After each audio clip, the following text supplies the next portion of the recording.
कहानी चक्षुपाल सतवीर की कथा। श्रावस्ती के जेतवन महाविहार में चक्षुपाल नामक एक अंधे अरहत भिक्षु थे। प्रातः काल उनके टहलते समय पैरों के नीचे दबकर बहुत सी बीर बहुतियां मर जाती थीं। एक दिन कुछ भिक्षुओं ने यह बात भगवान से कही।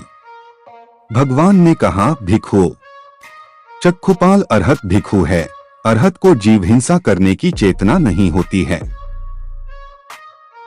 तब उन भिक्षुओं ने भगवान से पूछा, भंते, अरहत्व की प्राप्ति करने के लिए पूर्वजन्म में पुण्य करने पर भी चक्षुपाल क्यों अंधे हो गए? भगवान ने कहा, चक्षुपाल ने अपने पूर्व जन्मों में एक बार वैध होकर बुरे विचार से एक स्त्री की आंखों को फोड़ डाला था। वह पाप कर्म तब से चक्षुपाल के पीछे पीछे लगा रहा, जिसने समय पाकर इस जन्म में अपना फल दिया है। जैसे बैलगाड़ी में नाते हुए बैलों के पैरों के पीछे पीछे चक्के चलते हैं, वैसे ही व्यक्ति का किया हुआ पाप कर्म अपना फल देने के समय तब तक उसके पीछे पीछे लगा रहता है। मन सभी प्रवृत्तियों का अगुआ है, मन उसका प्रधान है, वे मन से ही उत्पन्न होती हैं।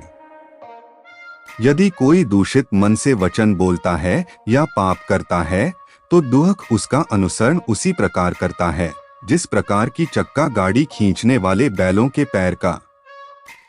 कहानी खेत में अमरत्व के फल।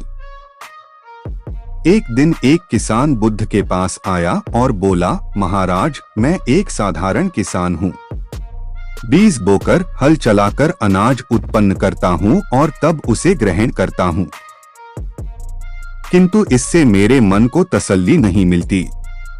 मैं कुछ ऐसा करना चाहता हूँ जिससे मेरे खेत में अमरत्व के फल उत्पन्न हो।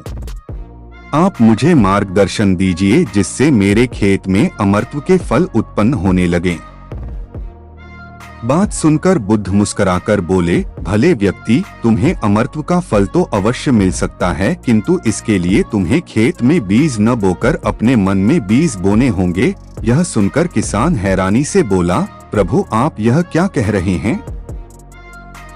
भला मन के बीज बोकर भी फल प्राप्त हो सकते हैं? बुद्ध बोले, बिल्कुल हो सकते हैं, और इन बीजों से तुम्हें जो फल प्राप्त होंगे वे वाकई साधारण न होकर अद्भुत होंगे, जो तुम्हारे जीवन को भी सफल बनाएंगे और तुम्हें नेकी की राह दिखाएंगे। किसान ने कहा, प्रभु, तब तो मुझे अवश्य बताइए कि मैं मन में बीज कैसे बोऊं? बुद्ध बोले, तुम मन में विश्वास के बीज बोओ, विवेक का हल चलाओ, ज्ञान के जल से उसे सींचो और उसमें नम्रता का उर्वरक डालो। इससे तुम्हें अमरत्व का फल प्राप्त होगा। उसे खाकर तुम्हारे सारे दुख दूर हो जाएंगे और तुम्हें असीम शांति का अनुभव होगा। बुद्ध से अमरत्व के फल की प्राप्ति की बात सुनकर किसान की आंखें खुल गईं। वह समझ गया कि अमरत्व का फल सद्विचारों के द्वारा ही प्राप्त किया जा सकता है।